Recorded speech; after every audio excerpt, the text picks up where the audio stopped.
नमस्ते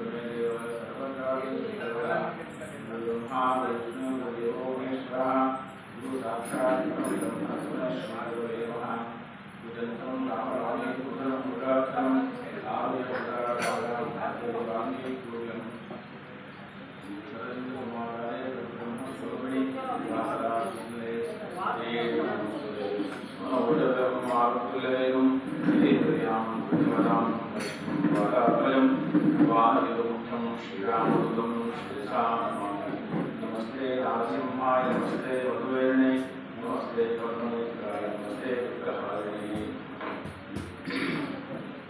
महाबली हनुमान की जय। दिन మనం ప్రవచనం ముగించేసరికి ఆంజనేయ భగవానికి జయ అన్న గుర్తుపెట్టుకోండి. దీన ఆంజనేయ భగవానికి ఎందుకు అంజలికి పుట్టాడు కాబట్టి ఆంజనేయ. అవునా? ఇవాళ మనం ఏమన్నాం మొదట్లోనే మహాబలి హనుమానికి జయ. ఎందుకు ఈరోజు హనుమంతుడికి నామకరణం అవుతుంది. అసలు పేరు హనుమాన్ ఆలయం కదా, ఆంజనేయ స్వామి ఆలయం అనే విషయం హనుమాన్ ఆలయం అని బాగా ప్రసిద్ధిలో ఉంది కాబట్టి హనుమాన్ ఎలా అయ్యే విషయం మన దేశంలో ప్రయత్నం చేద్దాం. కాబట్టి నిన్న ఆంజనేయుడు, ఈరోజు హనుమంతుడు. కాబట్టి నిన్న మనం ఏం చెప్పుకున్నామంటే ఆ గుహలో అంజనాదేవి ప్రసవించిన తర్వాత ఆయనకి అందరూ కూడా పూల వర్షం వేస్తే ఆంజనేయుడు పుట్టాడు అని చెప్పుకున్నాం. పుట్టుక వరకు చెప్పుకున్నాం. పుట్టగానే అందరూ కూడా హర్షిస్తున్నారు, సంతోషం అందరికి కూడా. ఎందుకంటే లోక కంటబడినటువంటి రాముడికి మృత్యు దగ్గరకు వస్తున్న అర్థం. మనకి ఒక చిన్న అనారోగ్యం వచ్చిన తర్వాత మనం వైద్యుని సంప్రదిస్తే ఆయన చూసిన తర్వాత ఆయనకి కొంచెం కష్టమే అమ్మా అని చెప్తే మనకు భయం మొదలవుతుంది. అనారోగ్యానికి బాగా దగ్గరకు వచ్చాము అని శ్మశానానికి దగ్గరకు వెళ్ళిన భయం. కాబట్టి ఎలాగైతే ఆంజనేయ స్వామి పుట్టాడో అప్పుడే దేవతలందరికీ కూడా సంతోషం అనిపించారు. అంటే ఆంజనేయుడు పుట్టాడు అంటే రాముడికి మృత్యుకి దారి వస్తుంది అలా. అంటే ఎలా సంతోషిస్తామంటే మన కొడుకు పుట్టాక చిన్నగా ఇంట్లో కొడుకు పుట్టాక నా వంశోద్ధారుడు వచ్చాడు, వాడు పెద్ద అయినాక చూసుకోవడం విషయం రెండో మాట. కానీ నా వంశోద్ధారుడు పుట్టాడు నా ఆనందం ఎంత అవుతుందో, లోకకంటే రాముడు చచ్చిపోరాడు ధైర్యం అందరికీ వచ్చింది. మనిషి ధైర్యం వల్ల బతుకుతాడు. మనిషికి ధైర్యం ఉంటే బ్రతికేస్తాడు. ఒకవేళ ఆయన దానికే అనుమానంగా ఉంటే మృత్యువు ఎదురవుతాడు. కాబట్టి ధైర్యే సాహసే గురువు అన్నారు, ధైర్యే సాహసే లక్ష్మి అన్నారు, ధైర్యే సాహసే ఆరోగ్య అన్నారు. అనారోగ్యంగా ఉన్న పక్షంలో కూడా అప్పుడే పెరిగిపోకూడదు, భయపడిపోకూడదు. పోతే ఇంకా భగవంతుడి విశ్వాసం దేవుడు రక్తం. కాబట్టి ఆయన పుట్టంగానే భగవద్ దేవుడు కూడా పుష్పవర్షం కురిపించారు. నువ్వు చాలా గొప్పవాడివిరా అని చెప్పంగానే వీటిలో ఉత్సాహం వస్తుంది. ఎప్పుడైనా చూడండి, పుట్టినరోజు పిల్లవాడు ఉంటాడు, వాడు రోజు ఉన్నట్టుగా ఉంటాడు, కానీ ఆ రోజు మాత్రం కొత్త బట్టలు వేసుకొని కొత్త పనులు చేస్తారు. కాబట్టి ఆయన శరీరంలో, బుద్ధిలో, ఆలోచనలో కొత్తగా ఉంటాడు. కొత్త శరీరం వేసుకున్నట్టుగా ఉంటాడు, కొత్తగా ఉంటాడు. కొత్తగా భోజనం చేసేవాడు కొత్తగా ఉంటాడు. ఆ రోజు వాళ్ళ అమ్మ వాడికి ఇష్టమైన పాయసం చేసి ఇస్తున్నప్పుడు ఇంకా సంతోషంగా ఉంటాడు. గుర్తుపెట్టుకోండి, రోజు ఉన్న పిల్లవాడే, రోజు వేసుకునే బట్టలే, రోజు భోజనమే. కానీ ఈ రోజు వాడు పుట్టినరోజు కాబట్టి కొత్త శరీరం, పుట్టినరోజు కాబట్టి పాయసం. అలా పుట్టిన వాడు పిల్లవాడికి మనం అందరం కూడా అభినందన తెలిపితే ఎంత సంతోషిస్తాడో. ఆ పూల వర్షం కూర్చుంటే ఆకాశం నుంచి ఆంజనేయ స్వామి చిన్నగా ఆయన బాలాంజనేయ, గుర్తుపెట్టుకోండి, ప్రసన్నాంజనేయ, వీరాంజనేయ, అభిరాంజనేయ, దాసాంజనేయ, బాలాంజనేయ, ఆంజనేయులు ఇంత రకాలు బాగా ఉన్నాయి. మీరు ఒకటి వింటుంటే మీకు ఒకటి అర్థం అవుతుంటుంది. అలా బాలాంజనేయుడు ఆయన పైనుంచి పడిన పూలను చూసి ఆనందిస్తున్నాడు. మీరు గుర్తుపెట్టుకోండి, పిల్లవాడికి తొట్టెలో పైన ఒక మందిరాన్ని కట్టి చిలుకలు కడితే ఆ చిలుకలు చూస్తూ ఆనందిస్తాడు, ఆడతాడు. అప్పుడు ఆడుకునే వాళ్ళ పిల్లలు దీంతో ఇప్పుడు ఆడుకుంటున్నారు పూలతో. ఒక సంవత్సరం పిల్లవాడు కూడా పోల్చారు, సంవత్సరం ఉండాలి కానీ పోల్చేస్తారు. తల్లి వచ్చి ఆమెకి ఆమెస్తుంది, అంతే. పిల్లల దగ్గర ఉండదు, తల్లి దగ్గర అంతకంటే ఉండదు. వాళ్ళు ఏం చేయాలి, దగ్గర లేదు, కూటు లేదు, ఇప్పుడు అన్ని విషయాలు అయిపోయింది కదా. అలా ఆ పిల్లవాడు పైనుంచి పడుతున్నటువంటి ఆ యొక్క పూలను చూసి ఆనందించి ఆయనలో ఒక శక్తి వచ్చింది. అప్పుడే అంజనాదేవి ప్రసవించిన తర్వాత ఆకలి అయింది కదా. మీరు బాగా గుర్తుపెట్టుకోండి, ప్రసవించిన తర్వాత ప్రతి ఒక్క వ్యక్తికి, జంతువుకి, ప్రాణికి ఆకలి అవుతుంది. పిల్లి కూడా తన పిల్లలు తినేస్తుంది. ప్రసవించగానే, పాము కూడా గుడ్లను మింగేస్తుంది ప్రసవించగానే. అసలు తేలిక చచ్చిపోతుంది, ఆకలికి చచ్చిపోతుంది, మనం తినలేదు కాదు. అలా కొంచెంకి ఆకలి వేసింది, బాగా వేసి అసలు బయటకు వచ్చి అప్పుడు పెద్దగా ప్రసవమైన తర్వాత ఇంతకాలం ఆగాలి, బెడ్ రెస్ట్ అప్పుడేమి ఏం లేవు. అప్పుడే బయటకు వచ్చేస్తారు వాళ్ళ శక్తి సామర్థ్యాలు స్త్రీలు కాబట్టి ఇప్పుడు బెడ్ రెస్ట్ మొదటి మాసం నుంచి ఆఖరి మాసంలో బెడ్ రెస్టే, పుట్టిన 9 మాసాలు బెడ్ రెస్టే. కాబట్టి ఎంత మనం క్షీణించిపోతున్నామో ఆలోచనగా చూసుకోండి. వాళ్ళని చూసి మనం గుర్తుపెట్టుకోవాలి, ఏంటంటే మన శక్తి ఉండాలి. కాబట్టి స్త్రీ శక్తి అలాంటిది ఆమె బయటకు వచ్చి ఆ వనంలో ఏమైనా పళ్ళు తిందామనే ఉద్దేశంతో బయటకు వచ్చేసింది. పిల్లవాడు ఒకటే అక్కడ ఉన్నారు. ఉంటే ఆ కుటీరానికి చిన్నగా పైన రంగము, ఆ పూలు అక్కడి నుంచి పట్టుకుంటే ఈ రంగుల నుంచి అప్పుడే వస్తున్నటువంటి అంటే అరుణోదయ సమయం అప్పుడే వస్తున్నటువంటి ఆ యొక్క సూర్యుడిని చూశాడు ఆ యొక్క బాలాంజనేయ స్వామి. అంటే ఇది సాధ్యమా అంటే కొన్ని విషయాలు సాధ్యమే. ఎందుకు అంటే వీళ్ళు కారణజన్ములు, కామ్యజన్ములు కాదు, కారణజన్ములు కాదు. వీళ్ళు కారణజన్ములు కాబట్టి వీళ్ళు ఇలాంటి వాళ్ళన్నీ చేస్తున్నారు, శక్తి ఉంది. ఆయన సాధారణ వ్యక్తిగా నేను ఎలా కూడా చెప్తున్నాము, ఆయన వాయునందుడు, తర్వాత శంకరసుడు, తర్వాత కేసరి నందుడు. మీరు చెప్తున్నామే అన్ని చెప్పుకునేటువంటి ఆయనకి సిద్ధి ఉండకుండా ఉంటుందా, శక్తి ఉండకుండా ఉంటుందా? తల్లి శక్తి, వాయు శక్తి, శివుడి శక్తి, ఇన్ని శక్తులు ఆ పిల్లవాడిలో ఉన్నాయి. ఆ పిల్లవాడు ఆ పై రంగుల నుంచి చూస్తున్నాడు.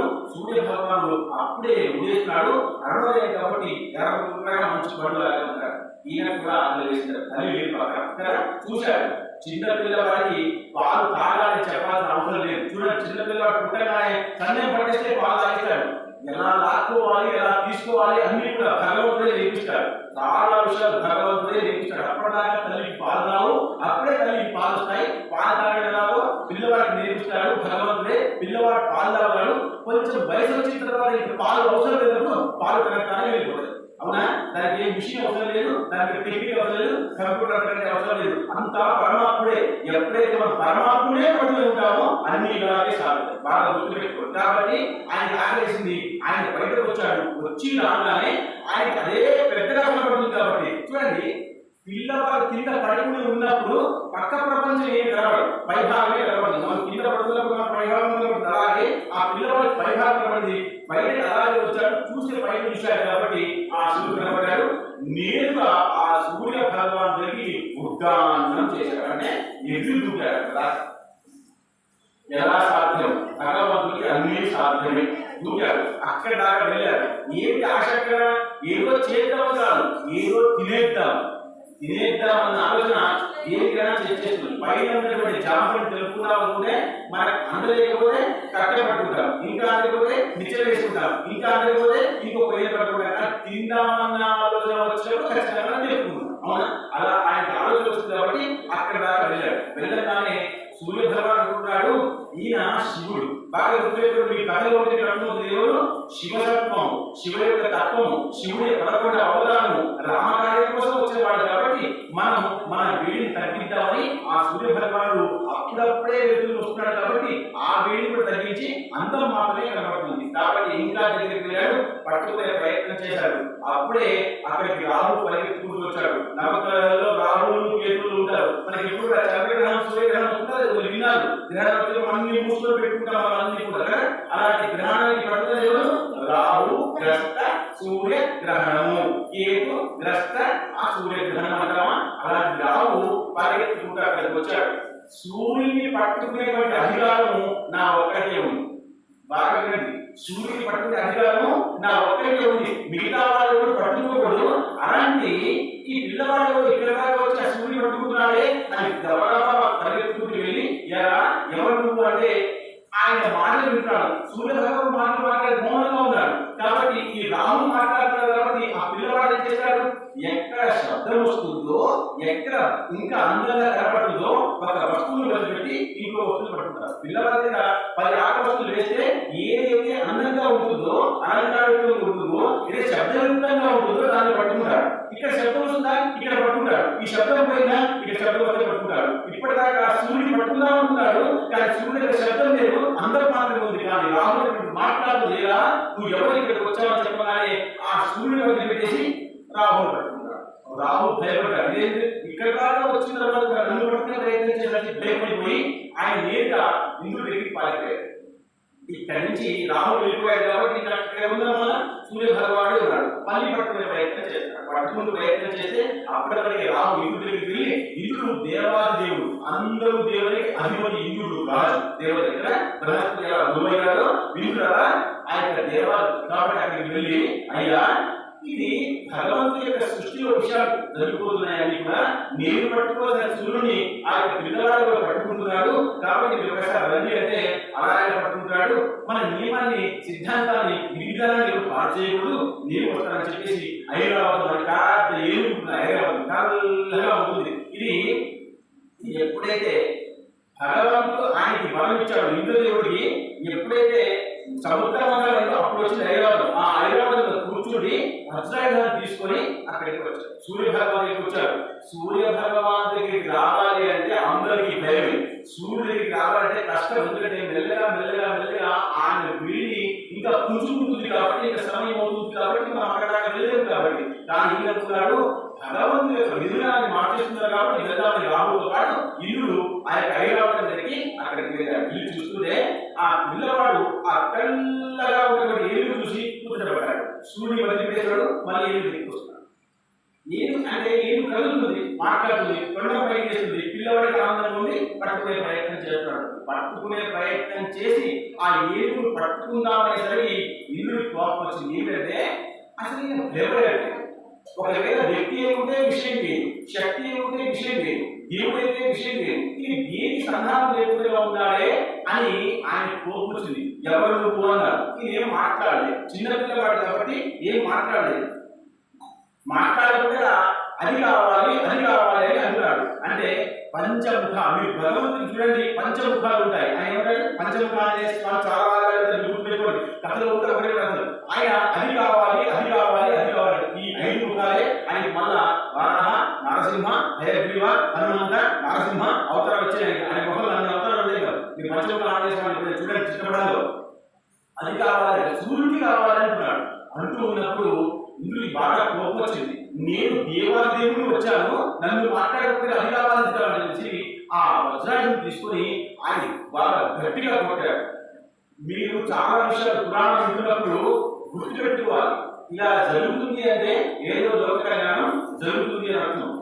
ఎప్పుడైతే పార్వతీ మాత గణపతిని తయారు చేసి బయట కూర్చోబెట్టి నేను స్నానం చేస్తున్నాగా లోపలికి రానివద్దు అంటే ఆయన శివుడిని కూడా ఆపేస్తాడు. శివమహాపురాణం పెట్టి అర్థమవుతుంది. శివుడిని కూడా ఆపేస్తే శివుడి కోపం వచ్చి త్రిశూలంతో తన యొక్క ముండ భాగాన్ని తీసేస్తాడు. చాలా మంది ఏమంటారంటే శివుడికి తోగి ఉండకూడదా, చిన్న పిల్లవాడు అడ్డపోతే రగేస్తాడా అని చాలా తప్పుగా మాట్లాడతారు. ఎవరైతే విధానంతో లోపల అంతర్భాగంలో వాళ్ళు ఇట్లా మాట్లాడతారు. దానికి కారణం పెద్దగా శివపురాణాలు. కానీ అలాగే కొన్ని విషయాలు జరుగుతున్నాయంటే అవి లోక కళ్యాణం కోసం తెలుసుకోవాలి. ఎవరు పురాణం వినేవాళ్ళు మనం.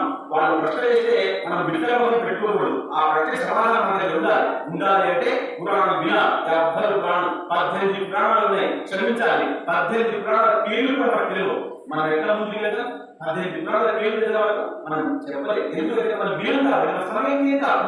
కాబట్టి వాళ్ళు బిడ్డకపోదు, మనం బిడ్డకపోదాం. శివుడు అలా చేయడానికి కారణం ఏంటంటే ఒకవేళ భక్త సహకారం లేకుండా సంతానం పూర్తే తప్పు, దోషానికి అసలు లోకానికే కలగం. కాబట్టి అతడు ఆ యొక్క తలకాయని తీసేసాడు. ఎందుకు?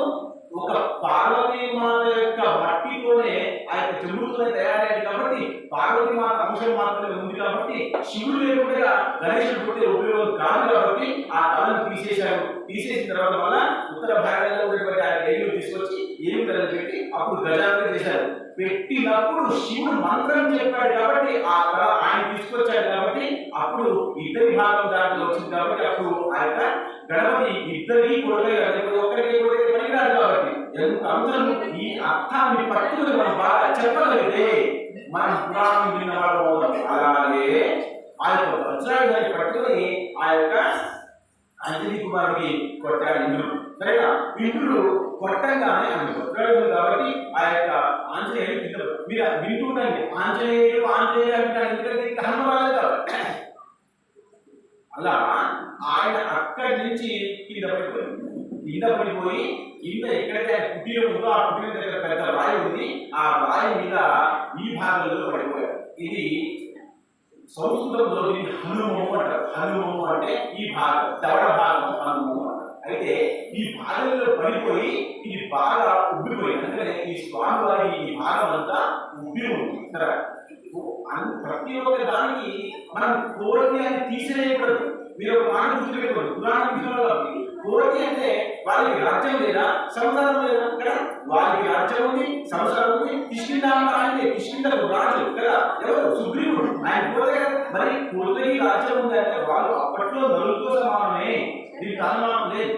కాబట్టి ఆయన కింద పడ్డారు. ఈ భాగం అంతా కూడా ఉబ్బిపోయింది. ఉబ్బిపోయింది కాబట్టి అప్పుడు ఆ యొక్క వాయుదేవుడికి కోపం వచ్చింది. ఎందుకు కోపం వచ్చిందంటే నా సహకారం వల్ల, నా యొక్క సహాయంతో ఆ యొక్క శివుడు అప్పచెప్పిన పని నేను చేస్తే లోక కళ్యాణం అవ్వకంటే ముందే చిన్నగా ఉన్న పిల్లవాడిని ఆ ఇంద్రుడు చంపే ప్రయత్నం చేస్తున్నాడు. కాబట్టి నాకు కోపం వచ్చిందని చెప్పేసి ఆయన వాయువుని వేయడం ఆలోచిస్తాడు. వాయువు రాబట్టే గాలి రాకుండా ఇవ్వాల్సిన మనిషి చచ్చిపోతాడు. ఏ ఉన్నా లేకపోయినా పర్వాలేదు, గాలి మాత్రం ఉండాల్సిందే. అందుకనే భగవంతుని మనం ఏది చేసినప్పుడు ఏం చేద్దాం? ప్రాణాయస్వ, ప్రాణాయస్వ, ఉదానాయస్వ, సమానాయస్వ, బ్రహ్మణేస్వ అంటే అవన్నీ కూడా వాయువులు. కాబట్టి భగవంతుడు అందుకనే మనం ముక్కు మూసుకుంటా, మన దగ్గర గాలి పోకూడదు. అందుకనే ప్రసాదాన్ని తీసుకొచ్చేటప్పుడు ఒక ఇష్టారాన్ని మళ్ళీ ఇష్టారాన్ని తీసుకొచ్చి భూరాన్ని తీసుకొచ్చి భగవంతుడి దగ్గర పెట్టాలి. ఎవ్వరు చూడకూడదు. పెట్టేవాడు తినేవాడు మాత్రమే చూడాలి. వంటవాడికి మనకి ఇక్కడ విషయం లేదు, మనం పెట్టేవాడికి. కాబట్టి ఆ నైవేద్యాన్ని గుణోదరి ప్రాణాయస్వ అలాంటి గాలిని ఆపేసిన వాడు కావాలి చేయమని నా కొడుకు ఇంద్రుడు పెట్టాడు. కాబట్టి ఇంద్రుడు కూడా ఒకవేళ ఎవరికి రాజు, ఎవరికి వాయుదేవుడి, కానీ నా కొడుకే ఇష్టం వస్తే నాకు కోపం కాదా? కాబట్టి ఆపితే అన్ని వాయువులు ఆగిపోయాయి. అందరికి కూడా శ్వాస ఆడట్లేదు. ఎప్పుడైతే మనకు శ్వాస ఆడదో అప్పుడు మెల్లగా మెల్లగా మెల్లగా మృత్యుకి దగ్గర వెళ్తున్నామా? అవునా? శ్వాస ఆడకుండా మనిషి ఎక్కడ వెళ్తాడు? మృత్యుకి దగ్గర వెళ్తాడు. కాబట్టి అక్కడ అందరూ కూడా ఆగిపోయారు. ఒకరు భవిష్యత్తున్నారు, ఆగిపోతున్నారు. ఒకరు తర్పణం చేస్తున్నారు, ఆగిపోతున్నారు. ఒకరు ధర్మకార్యం చేస్తున్నారు, అందరూ ఆగిపోయేసరికి ఇంకా అక్కడ అందరూ కూడా బ్రహ్మని వెళ్ళిపోతారు. బ్రహ్మదేవ అసలు వాయు వీయడం లేదు, గాలి రావడం లేదు, అందరూ కూడా చచ్చిపోయే అవకాశం భవిష్యం చూస్తే ఇవ్వడం లేదు అని చెప్పి ఆయన దగ్గరికి వచ్చి ఆగినాడు. వాయు అన్నాడు, ఎప్పటి వరకైతే నా కొడుక్కి న్యాయం జరగదు అప్పటి వరకు నేను వీయను. బాగుంది. ఎలాగైతే చూడండి, ఏది ఏమైనా ఇక్కడ లోక కళ్యాణం తాగుతున్న విషయం గుర్తుపెట్టుకోవాలి. ఎక్కడ కూడా లోక కళ్యాణమే. మనం చేస్తున్నంతా కూడా స్వార్థం. పరమాత్ముడు ఏం చేసినా లోక కళ్యాణమే. కాబట్టి ఆ యొక్క లోక కళ్యాణం కోసం అందరూ కూడా ఆ యొక్క బ్రహ్మ దగ్గరికి, ఆ బ్రహ్మ దగ్గరగా వచ్చాడు. వచ్చి ఆ పిల్లవాడికి ఏం కావాలో అది ఇప్పిస్తామయ్యా, నువ్వు మాత్రం గాలి వీడియో మొదలుపెట్టే చెప్పగానే సరే మీరు ఇవ్వండి అంటే సరే మాట తీసుకొని అందరికి ఇంటికి వచ్చారు. ఆ పిల్లవాడు ఆంధ్రదేశం ఎక్కడైతే పడ్డాడో అక్కడ ఆ యొక్క బ్రహ్మ వెళ్ళి ఆయన చేతి పట్టుకున్నాడు. అంటే ఆ చేయి పట్టుకున్నాడు బ్రహ్మ సృష్టికారు. ఆయన పట్టుకుంటే ఏమైనా అవుతుంది. ఆ పిల్లవాడికి ఆరోగ్యం మంచిగా నిలబడ్డాడు. కానీ ఇది మాత్రం ఇలాగే ఉండిపోయింది కాబట్టి ఇది అవమానం. కాబట్టి ఈ అవమానాన్ని విజయవంతం చేయాలి. కాబట్టి ఇంద్రుడిని పిలిపించి అయ్యా నువ్వు ఇలా చేశావు కాబట్టి ఇది నామకరణం చేయాలి. అందుకనే ఆ పుట్టిన పిల్లవాడికి స్వతహాగా దేవాదేవుడు ఇంద్రుడు నామకరణం చేశాడు. ఏమని? నా వల్ల, నా మూలంగా, నా వసడం వల్ల నువ్వు కింద పడి నీకు ఈ భాగం చట్టబడిపోయి ఈ భాగం ఉండిపోయింది కాబట్టి నువ్వు హనుమా అని పిలువబడ్డావా. కాబట్టి ఈ రోజు నుంచి నీకేం హనుమాన్ అన్నారు. హనుమానికి మహాబలి హనుమానికి మహాబలి హనుమానికి పిల్లవాడికి స్వతహాగా దేవాదేవుడు ఇంద్రుడు పెట్టాడు పేరు. మరి అంత సాధన విషయమా ఆ పేరు తీసుకున్నాడు. ఆ పిల్లవాడికి అలా పడిపోయాడు కాబట్టి అందరూ కూడా మాట్లాడుకుంటూ అయ్యో ఈయన పడిపోయాడే, రామకార్యం కోసం వచ్చినవాడు. మీరు ఒక్కవాడ ఇక్కడ ఆపండి, ఈయన రామకార్యం కోసం వచ్చినవాడు కదా. మనం మొదటి కదా చెప్పుకున్నాం. ఎప్పుడైతే యజ్ఞం దక్షిణ యజ్ఞం జరుగుతుందో అక్కడ ఆ సతీదేవికి కొట్టేస్తే ఆ సతీదేవి 108 ముక్కలు అయిపోతే అక్షర విగ్రహాలు అయిపోతే అక్కడ విష్ణుకి శాపం చెప్పుకున్నాం కదా. అలాంటిది ఈయన లోక కళ్యాణం కోసం ఇక్కడికి వచ్చాడే, వచ్చిన వాడిని ఎలా గొప్పగా చేస్తే ఇంకా ఇందులో బలం అవుతుందనే ఉద్దేశంతో అక్కడ ఉన్న అందరూ దేవుళ్ళు కూడా ఈయన వరం ఇచ్చుకుంటూ వచ్చారు. ఏమిచ్చారు? వరుణుడు అన్నాడు, ఇప్పటి నుంచి నీకు అలసరగా బాగా గుర్తుపెట్టుకున్నాను. ఆంజనేయ స్వామికి అలసట విషయం లేదు. సముద్రం దాటుతున్న పక్షులలో కూడా చెమటలు పడ్డాయి కానీ ఆగలేదు. ఒకసారి మైత్రి పర్వతంలో ఆగుదామంటే ఆగలేదు. మైనాడు ఆగుతున్నాడు, నువ్వు కొంచెం సేపు ఆగు, నా దగ్గర ఆగితే నాకు కూడా పేరు వస్తుంది కాబట్టి ఆగయ్యా, కాదు కాదు నేను రామరాజు కోసం చెప్తున్నాను కాబట్టి ఆగుడు. ఎప్పుడైనా ఎవరైనా గొప్ప పని అప్ప చెప్పినప్పుడు ఆ పని పూర్తి అవ్వకుండా ఆగకూడదు. ఆగితే అధర్మమే, ఆగితే అధర్మమే. కాబట్టి మైనాడు పర్వతానికి నేను ఆగను, వెళ్తాను. వచ్చేటప్పుడు పాలన పెట్టాను, వచ్చేటప్పుడు పాలన పెట్టాను, మనం రావడం తెలుసుకోండి. కాబట్టి ఆయన నీకు ఎప్పుడు కూడా ఏం రాదు అలసట అని చెప్పాడు. ఇంద్రుడు అన్నాడు, నేను నీకు పేరు ఇచ్చేశాను, నా యొక్క వజ్రాయుధం కూడా మళ్ళా ఎప్పుడైనా ఎవరైనా కొడితే మా అర్థం తీసుకొని నీకు ఎప్పుడు కూడా దెబ్బ తగలదు అని చెప్పాడు. ధర్మరాజు వచ్చాడు. ధర్మరాజు అన్నాడు, నేను రెండే పని చేశాను భూమి మీద. ఒకటోది అనారోగ్యము, రెండవది మృత్యువు. ఎవరాడు?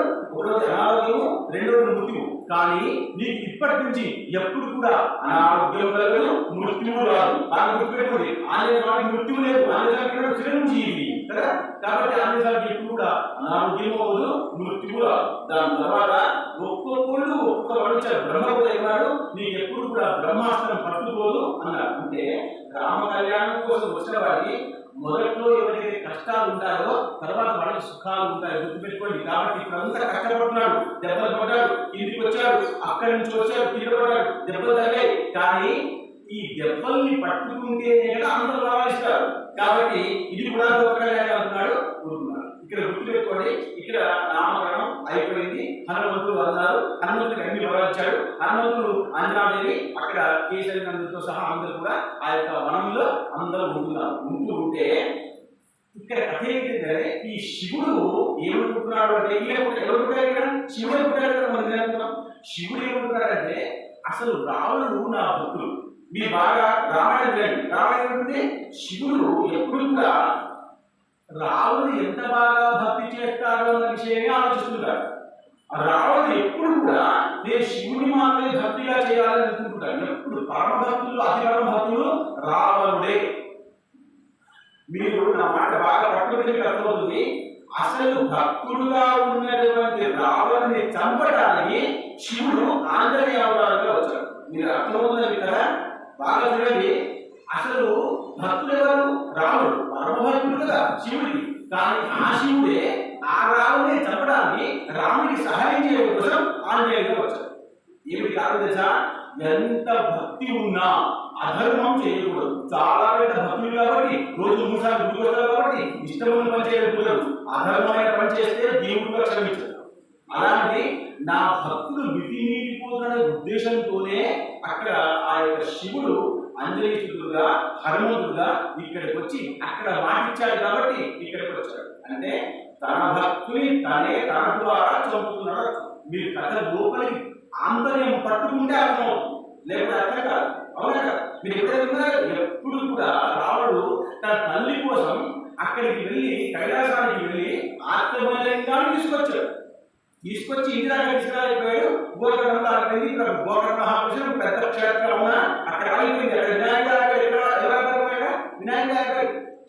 కాబట్టి ఆయన భక్తుల్ని ఆయనే మితిమీరిపోతే చంపేయాలి కాబట్టి అలా వచ్చాడు. కాబట్టి శివుడు ఎప్పుడు కూడా ఆ యొక్క రాముడిని జ్ఞాపకం చేసుకుంటాడు. ఎప్పుడు కూడా రామనామ జపాన్ని చేసుకుంటాడు. ఆ రాముడికి సేవ చేసుకునే అవకాశం వస్తుంది. నా ద్వారా నేర్చిన వరం ద్వారా మితిమీరిపోయినటువంటి ఆ యొక్క రావణ్ణి చంపే అవకాశం నాకే వస్తుంది. నా పిల్లవాడు పాడైపోతే నేనే బాగు చేసుకోవాలి. నా పిల్లవాడు తప్పు చేస్తే నేనే ఎవరు కొట్టాలి? ఎవరు కొట్టాలి? నేను కొట్టకుండా ఎవరు ధైర్యం లేదు. ఇక్కడ చిన్న పిల్లవాడు తప్పు చేస్తే మీరు పట్టుకోవాలి కదా. అలా నా భక్తుని నేనే చంపుకుంటున్నాను, నా రాముని నేనే సేవించుకుంటాను అనే 2 ఉద్దేశాలతో ఆ యొక్క శివుడికి తీసుకొచ్చాడు. గుర్తుపెట్టుకోండి, ఇంత ఆంతర్యం పట్టుకుంటేనే రాముడికి అర్థమవుతుంది, ఇంత ఆంతర్యం పట్టుకుంటేనే హనుమంతుడు అర్థమవుతాడు. కాబట్టి హనుమంతుడు ఇలా పెద్దవాడు అవుతున్నాడు. మెల్లమెల్లగా 6 సంవత్సరాలు వచ్చాడు. ఈయన శివతత్వము. అందుకనే మీరు చాలా మంది ఇక్కడ ఉన్నటువంటి చాలా మంది కూడా మనోజగ్రం మారుతులేకం జితేంద్రియాం బుద్ధిమతాం వరిష్ఠం వాదాత్మజం వాదనయుక్తం శ్రీరామృతం శిరసా మామి అని చెప్తున్నారు. ఏమిటి మనోజగ్రం అంటే? మనసును తన శరీరం కంటే ముందే పంపించేవాడు మనోజవ్యం. మనసును, మనం అంటే మనసును తన శరీరం దగ్గర ముందే పంపించేస్తాడు, ఎక్కడికైనా అక్కడికి రాముడి దగ్గరికి పంపించేస్తాడు. మనోజగం మారుత తుల్య వేగం. మారుతం అంటే వాయువు, వాయువు అంటే గాలి, గాలితో సమానంగా ఉన్నటువంటి వాయుదేవుడితో సమానంగా ఉన్నటువంటి మారుత తుల్య వేగం. అంత వేగంగా వెళ్ళేవాడు, వాయువు కంటే వేగంగా వెళ్ళేవాడు కాబట్టి మారుత తుల్య వేగం. జితేంద్రియం, మన దగ్గర ఇంద్రియాలు ఉంటాయి, మనం చెప్పుకున్నాం ఇలా ఎందుకు అంటాము, పంచేంద్రియాలు, కర్మేంద్రియాలు, జ్ఞానేంద్రియాలు ఇలా ఉంటాయి. మనసు, బుద్ధి, చిత్తం. జ్ఞానేంద్రియాలు, కర్మేంద్రియాలు మొత్తం 5. ఇవి 5, 10, 11, 12. అందుకని ఏకాదశి 12వ స్వామి. కాబట్టి అలాంటి విషయాన్ని కూడా గుర్తుపెట్టుకొని ఎప్పుడైతే మనం రామభజన, హనుమద్భజన చేస్తామో అలాంటి మనోజగం, మారుతుల్య వేగం, జితేంద్రియం అంటే అన్ని ఇంద్రియాన్ని తన అదుపులో పెట్టుకున్నవాడు హనుమంతుడు. ఆయనకు అన్ని ఉన్నాయి, బుద్ధి ఉంది, జ్ఞానం ఉంది, శక్తి ఉంది, ధైర్యం ఉంది, శౌర్యం ఉంది, వివేకం ఉంది, అందము ఉంది. ఎందుకు అందం ఉంది అంటే రాముడికి ఎప్పుడు కూడా ఆంజనేయ స్వామి అందాన్ని చూడాలనిపిస్తూనే ఉంటుంది. కాబట్టి ఆంజనేయ స్వామి ఎప్పుడు కూడా రాముడినే గురి ఉంటాడు. ఏ ఆలయానికి వెళ్ళినా రాముడు ఉంటాడు, ఆంజనేయ స్వామి ఉంటాడు. ఎందుకు? ఆంజనేయ స్వామి చూడాలని తాపం ఎప్పుడు రాముడికి ఉంటుంది. కాబట్టి గుర్తుపెట్టుడు, రాముడు హనుమంతుడు ఎంత అందగాడు, రాముడిని కూడా చూడాలనిపించేటువంటి అందం. అసలు రాముడు చాలా గొప్ప అందగాడు. రాము విగ్రహాంతరమ ఎంత గొప్పవాడో రాముడు అందరికంటే ఎక్కువ అందగాడు. కానీ ఆ రాముడికి కూడా ఇంకా అందంగా కనిపించేవాడు హనుమంతుడు. కాబట్టి నా ముందర ఎప్పుడు ఉపయోగాలు చెప్తే ఎప్పుడు కూడా రాముడు ముందర హనుమంతుడు ఉంటాడు. జినేంద్రియం బుద్ధిమతాం. బుద్ధిమతాం అంటే బుద్ధి ఎలాంటి బుద్ధి అంటే ఎప్పుడు ఎక్కడ ఏం చేయాలో తనకు తానే తెలుసుకుని రాముడికి అతనికంటే ముందు సమకూర్చేవాడు. రాముడికి ఇప్పుడు ఏం కావాలి తనే సమకూర్చేవాడు. అసలు రాముడికి ఎప్పుడు ఏం కావాలో రాముడికి తెలియదు. కానీ ఆంజనేయ స్వామి ఇచ్చాడు కాబట్టి బుద్ధిమతాం వరిష్టం, చాలా గొప్పవాడు. ఇంతకంటే గొప్ప భక్తులు ఉండడు భూమి మీద. మొత్తం పురాణాలు 18 పురాణాలు పుట్టంగానే గంటలో ఇన్ని వరాలు తీసుకున్నాడు ఒక్క ఆంజనేయ స్వామి. జపం లేదు, తపం లేదు, అనుష్ఠానం లేదు, ఏది.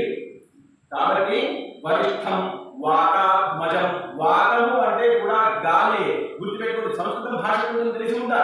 వాకము అంటే వాకము, పిత్తము, కఫము అంటే ఆయుర్వేదంలో. వాకాత్మజం, ఆత్మజం అంటే కొడుకు, వాయుకి కొడుకు కాబట్టి వాకాత్మజం. వానరుడు ముఖ్యం అంటే వానరుల్లో చాలా ముఖ్యమైన వాడు, అందరికంటే గొప్పవాడు. ఏదో గొప్పవాడు? బుద్ధిలో, జ్ఞానంలో, వినయంలో, విధేయతలో. గొప్పవాడు అంటే చాలా గొప్పవాడు చాలా ఉన్నారు. కానీ ఈ గొప్పలలో ఇంకో గొప్పదేంటరా, ఈలో అన్ని ఉండి కూడా వినయం ఉంది. ఎప్పుడు కూడా చేతులు కట్టుకొని ఉంటాడు. ఎప్పుడు కూడా పెద్దవాళ్ళ ముందర చేతులు కట్టుకున్నాడు. రాముడి దగ్గరికి పోయినప్పుడు కూడా చేతులు కట్టుకునే ఉన్నాడు. కానీ రాముడు తాపను చూసి పాపం వచ్చాడు, లేకపోతే అక్కడ బందీగా వెళ్ళాడు, కూర్చున్నాడు ఆగాడు. ఉచితాసనం కూడా ఇవ్వలేదు. ఆయన ఏమన్నాడు? నేను గొడవకు రాలేదు, మీరు రామాయణ రండి, నేను గొడవకు రావడా, నేను మాట్లాడడానికి వచ్చానంటే కూడా ఆయన అహంకారంగా మాట్లాడి నీకు ఆసనం కూడా లేదు అంటే అప్పుడు ఆయనకి నా యొక్క బుద్ధి, నా యొక్క ప్రేమ, నా యొక్క భగవత్ ఆశీర్వాదం చూపించిన ఉద్దేశంతో తన కోకనే ఆసనంగా చేసుకొని అక్కడికంటే బయట కూర్చున్నాడు. ఎప్పుడైతే ఇక రాముడే ఓడిపోతున్నాడో అప్పుడు. ఈయన ఓడిపోతున్నాడు కాదు, ఎప్పుడైతే హనుమంతుడు ఓడిపోతాడో అప్పుడు హనుమంతుడు కాదు ఓడిపోయినట్టు, రాముడు ఓడిపోయినట్టు భావన అవుతుంది. కాబట్టి మనం మనకు అప్పచెప్తే పని మనం చేయలేకపోతే మనకు ఎవరైతే పని అప్పచెప్పారో వాళ్ళు ఓడిపోతున్నారు అర్థం. వాళ్ళు గుర్తుపెట్టుకోండి, మన నాన్న మన అప్పచెప్తే మనం చేయలేకపోతే మన నాన్న ఓడిపోతారు, మనం కాదు. అక్కడ హనుమంతుడు కూడా ఏమన్నాడంటే నా రాముడు ఓడిపోతుంది కాబట్టి నా రాముడు అవమానం జరుగుతుంది కాబట్టి అంత త్వరగా ఆమె వానరుడు ముఖ్యం శ్రీరామదూతం. ఆఖరికి ఎవరైనా నేను శ్రీరాముడి దూతుని, సేవకుని, దాసుని, నాకు ఇన్ని అన్ని ఉన్నాయంటున్నారే, ఇన్ని అన్ని ఉన్నా అది భగవత్ కృప వల్లే అన్నారు. అందుకని ఈ శ్లోకం మనం రోజు పక్షాలు చెప్పుకుంటాం. అర్థం తెలుసుకుంటే ఇంకా పుణ్యం ఎక్కువగా వస్తుంది. కాబట్టి చెప్పడం అందుకే పురాణం ఎప్పుడు వింటుండాలి. 10 రోజులు 5 రోజులు సరిపోదు పురాణానికి. పురాణం రోజు చెప్పుకోవాలి. రోజు 3 పూటల భయం, 1 పూట పూజ, 1 పూట ప్రవచనం. గుర్తుపెట్టుకోండి. ఇప్పటి నుంచి మనకి ఏ పని ఉంది? ఇంకా భగవంతుడు కొంచెం ఇచ్చాడు, గురువులు పనిచేస్తున్నారు, మనం విని మన పిల్లలు చెప్తే మన పిల్లలు చాలకపోతే ఉత్తర దిశ అంటే దాని తర్వాత భవిష్యత్తులో పిల్లలు బాగా గొప్పవాడు అవుతారు. అందుకనే అంజనా మాత ఎప్పుడు కూడా హనుమంతుడికి ఎప్పుడు కూడా భక్తి ప్రదానం చేసేది. ఎప్పుడు కూడా భక్తే. అయితే ఆ కాలం వేరు స్వామి, ఈ కాలం వేరు స్వామి అంటారేమో, మీరు అన్నా అంటారు. కాబట్టి చెప్తాను, ఆ కాలమైనా ఈ కాలమైనా తల్లి తల్లే, తల్లి తల్లి, బిడ్డ బిడ్డే. అప్పుడు పని ఉంది, ఇప్పుడు పని ఉంది, అప్పుడు శ్రమ ఉంది, ఇప్పుడు శ్రమ ఉంది. కానీ వాళ్ళ సమయం తీసేవాడు, మనం సమయం తీయలేకపోతున్నాం అంతే. కాబట్టి తీయండి. ఎంత పెద్ద కంప్యూటర్ వచ్చినా తల్లి పుట్టాల్సిందే, ఎంత పెద్ద కంప్యూటర్ వచ్చినా తల్లి స్థానం తాగాల్సిందే, ఎంత పెద్దవాడైనా ఆ పిల్లకి తల్లికి ఉన్న ప్రేమ చాలా గొప్ప. ఎంత కంప్యూటర్ ఆలోచన పిల్లవాడికి తల్లి ప్రేమ ఉండకుండా ఉంటుందా? కుక్క పిల్ల పెట్టిన చిన్న పిల్లకి పట్టుకొని ఉందా లేదా? కాకి పిల్ల పట్టుకొని ఉందా లేదా? చిలుక పట్టుకొని ఉందా లేదా? చిన్న చిలుక పుడితే ఆ చిలుక రోడ్లో కాకి ఎక్కడి నుంచో తీసుకొచ్చి అన్నం పెడుతుంది. ప్రేమ కావాలి కదా. అప్పుడు ఇప్పుడు ఎప్పుడైనా ఉంది కదా. పక్షులు ఎప్పుడు మారలేదు, జంతువులు మారలేదు, వన్యము మారలేదు, ప్రాణాలు మారలేదు, మనుషులు మారిపోతున్నారు. అప్పుడు ఉన్నాయి ఇప్పుడు ఉన్నాయి కాబట్టి మరి ఇప్పుడు చిలుకకు మనం పెట్టిన అన్నం లేదా అది పెట్టింది. మరి అలా మారిపోతుందనే ప్రవచనం. కాబట్టి హనుమంతుడి గురించి మనం ఎందుకు వినాలి అంటే ఆ హనుమంతుడు అలాంటి పని చేసుకుంటూ వస్తాడు. కాబట్టి అలా చిన్నగా ఉన్నటువంటి హనుమంతుడు గమనిస్తాడు. ఆ పిల్లవాడు మెల్లమెల్లగా మెల్లమెల్లగా పెరుగుతున్నాడు. మీరు కథలో ఉండండి, కొంచెం బయటకు వచ్చినా మీరు మాత్రం కథలో ఉండండి. మీరు కథలో వచ్చి అర్థం కాదు మళ్ళా. కాబట్టి హనుమంతుడు ఇంకా పెరుగుతున్నాడు. పెరుగుతుంటే ఈయన అన్ని వరాలు వచ్చాయి సార్, సరేనా? ఈయన అన్ని కోటీశ్వరుడి ఇంట్లో పిల్లలు పుడితే ఆ పిల్లవాడికి అన్ని కూడా తన దగ్గరికి సమకూరుతారు కదా. ఒకవేళ చాలా గర్భిణీతో పిల్లలు పుడితే ఆ పిల్లాన్ని తల్లి ఎత్తుకొని వేరే ఇంటికి వెళ్ళి పని చేసుకొని పాచిపని చేసుకొని అన్నం పెట్టి పిల్లాన్ని పెంచాలి. కానీ ఆ పిల్లవాడు పుట్టడమే కోటీశ్వరుడి ఇంట్లో పుట్టాడు. ఇంకా ఏ పని ఉంటుంది? అందరూ సపోర్ట్ చేస్తారు, అందరూ సేవ చేస్తారు, అందరూ ఎత్తుకుంటారు, అందరూ ముద్దు పెట్టుకుంటారు. అవునా కదా? ఎవరికి ముద్దు పెట్టుకుంటారు? ఎవరైతే డబ్బు ఉందో, ఎవరికి ఆకలి ఉందో వాళ్ళు పెట్టుకుంటారు. కానీ ఆంజనేయ స్వామి వీళ్ళు కుటీరంలో గుడిసెలో ఉన్నారు. వీళ్ళకి అన్ని జ్ఞానాలు ఉన్నాయి, భగవంతుడు అన్ని ఆశీర్వాదించాడు. కానీ ఏదైతే బాల్యం ఉంటుందో ఈ బాల్యాన్ని మాత్రం ఆయన వదిలేకపోయారు. కోరిక ఎలా ఉంటుంది? ఎగడం, దుగ్గడం, పాడు చేయడం, దేన్నైనా పట్టుకోవడం, విరగొట్టడం. గుణం కదా. ఈ గుణాన్ని మాత్రం ఆయన మర్చిపోలేకపోయాడు. చాలా విషయాలు మర్చిపోలేటువంటి గుణాలు. అలాంటిది ఈయన హనుమంతుడు అక్కడ ఎక్కడైతే కుటీరం దగ్గర పుస్తకం జరుగుతున్నారో అక్కడ ఉన్నటువంటి అన్ని ఋషుల యొక్క గురుల యొక్క అనుష్ఠానం చేస్తున్న వాడు అందరి యొక్క విషయాన్ని పాటిస్తున్నాడు. వాళ్ళ గుడిసెలు తీసేస్తున్నారు, వాళ్ళ దోమ కూడా తీసేస్తున్నాడు, వాళ్ళు తీసుకొని సమితులు పాటిస్తున్నాడు అనేస్తున్నాడు. అది పని. ఏం పని అనేది ఇంకొక పని లేదు. కాబట్టి దీన్ని ఏమిటంటే చాపలత్వం. చిన్న పిల్లవాడికి చాపలత్వం. చిన్న పిల్లవాడు కొంచెం తప్పు చేసుకొని మన పిల్లలు లాగుతుంటే మన పెడలు కొట్టాం, ఏ వదరా వదరా అని చెప్తూ ఉంటాం. కానీ మితి మిగిలిపోతే కొట్టే. మీరు బాగా గుర్తుపెట్టుకోండి, మీ ఇంట్లో మీ పిల్లలు చేస్తారు, మీరు గుర్తుకు రాదు. కానీ ఆ పిల్లవాడు వెంటనే లాగుతుంటే మళ్ళీ పెట్టుకుంటారు, మళ్ళీ పెట్టుకుంటారు, మళ్ళీ కాబట్టి మళ్ళీ పెట్టుకుంటారు, మళ్ళీ కాబట్టి మళ్ళీ పెట్టుకుంటారు. కానీ ఒక పరిసరాలైతే కొట్టే. అవునా? అలాగే వీళ్ళందరూ కూడా ఆయన క్షమిస్తున్నారు. ఎందుకు? వాళ్ళ ఋషులు మునులు ఋషిమంతులు కాబట్టి వీళ్ళందరూ తెలిసి ఎవరు కూడా తెలుసు. ఎవరైనా హనుమంతుడు కదా. కాబట్టి ఈయనకి మనం హనుమంతుడు ఈ శక్తి అలాంటిదే అని అందరూ అనుకుంటారు. కానీ మితిమిగిలిపోయింది కాబట్టి అందరూ కలిసి అని చెప్పించారు. ఏమని చెప్పించారు? నువ్వు నీ యొక్క శక్తిని మర్చిపోతావురా. చూడండి, అన్ని వరాలు దొరికి కర్ణుడు అన్ని వరాలు దొరికి ఆఖరికి అన్ని మర్చిపోతారు. ఎందుకు? మనకు అన్ని వస్తాయి, బాగా చదువుతాం, బాగా రాస్తాం. పరీక్ష సమయంలో మనకి రాస్తే ఓ ఆ పిల్లలు బాగా చదువుతాడని రాత్రంతా పుస్తకం పట్టుకొని కూర్చుంటాడని మనం అనుకుంటాం. కానీ పరీక్షలు అన్ని మర్చిపోతున్నాడు కదా. ఇక ఇప్పటి పిల్లలు విచిత్రంగా ఉన్నారు. పుస్తకం ముందర పట్టుకుంటారు, వేరే ఫోన్ పెట్టుకుంటారు. తల్లి ఎప్పుడు పాపం పుస్తకం పట్టుకున్నాడని మనం ఆ వేరే ఫోన్ విషయం పాపం తల్లి అమ్మాయి కాదు అంతే. ఇంతే పుస్తకం వేరే భాగంలో పుస్తకం వాళ్ళు ఇంగ్లీష్ హిందీ పాపానికి వేరే పాపకి ఫోన్ వాడు ఇంతే పని. అబద్ధం వల్ల నిజాయితీగా గెలవడం ఉండదు. కాబట్టి ఈ పిల్లవాడిని అందరూ ఋషులు పరిశీలిస్తున్నారు. ఏమని? నువ్వు అన్ని బలాలు మర్చిపోలేవుగా. ఆయన పిల్లవాడు, ఆయన అధికారులు ఇది వరము ఇచ్చిన చెందినవాడు. వరం ఇచ్చిన విషయం ఎవరికి ఇచ్చాడో వాళ్ళకి తెలుసు కదా. బ్రహ్మ ఇచ్చాడు, ఇంద్రుడు ఇచ్చాడు, ధర్మరాజు ఇచ్చాడు, అందరూ ఇచ్చారు. ఇచ్చిన వాళ్ళకి తెలిసి ఇచ్చాడు, కానీ పుత్రుడుగా ఉన్నవాడికి ఏం తెలుసు? అప్పుడు పిల్లవాడు. అందుకే శివుడు మీరు బాగా గుర్తుపెట్టుకోండి, రాముడు పుట్టాడు, కృష్ణుడు పుట్టాడు. ఆ రాముడికి గొప్పగా బాసాలు చేశాడు. తర్వాత కృష్ణుడు పుట్టాడు, ఆయన రాజవంశంలో పుట్టాడు, రాముడు రాజవంశంలో పుట్టాడు. రాముడు దేవుడే, కృష్ణుడు దేవుడే కదా. వాళ్ళకి భాష ఉంది, తొట్ల ఉంది, జన్మ ఉంది, అన్నీ ఉన్నాయి.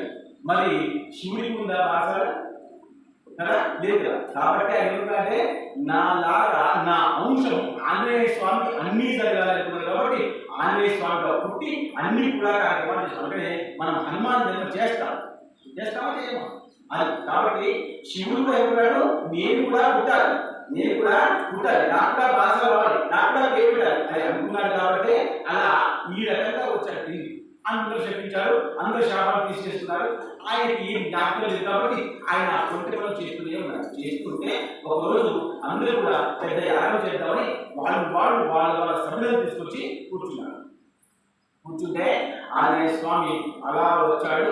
వచ్చి ఎవరెవరైతే కిటికీల దగ్గర కూర్చున్నారు, అక్కడ పెద్దగా ఆ కుటీరాలు ఎట్లా ఉంటే చాలా చిన్న కుటీరు, మనకి బిల్డింగ్లు ఉన్నాయి కానీ అప్పుడు చాలా కుటీరాలు కట్టెలతోనో గడ్డితోనో తయారు చేసుకుని అలాగే ఉండేవారు. కానీ వాళ్ళు ఉండి కూడా లోక కళ్యాణం మాత్రమే చేసేవారు. మనం బిల్డింగ్ లో ఉండి కూడా మన కళ్యాణం చేసుకోలేదు. అందరికీ సమస్యలే కదా, అందరికీ సమస్యలే. మానసిక బాధ, ఆర్థిక బాధ, ఆరోగ్య బాధ, లోన్ల బాధ, ఈఎంఐల బాధ, కారణాల బాధ, ప్రమోషన్ బాధ, ఉంది బాధ. వాళ్ళకి ఇప్పుడు కూడా లోకము, కళ్యాణము, దానము, ఐశ్వర్యము, బలలు అన్న విషయమే వాళ్ళకి ఎక్కువగా ఉండేది. పాపం ఇల్లు పెద్దగా ఉండేది కాదు.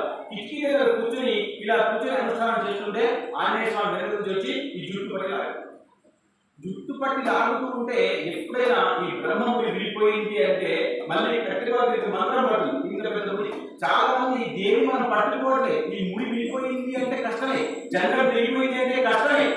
మీరు బాగా గుర్తుపెట్టుకోండి. మీకు కూడా స్త్రీలు చాలా ఉంటుంది. ఇది ఒక్కసారి కింద పడిపోయింది అంటే మనం ఏం చెప్తున్నామని మన మీకు కలిసి కూడా ఇవ్వడం లేదు.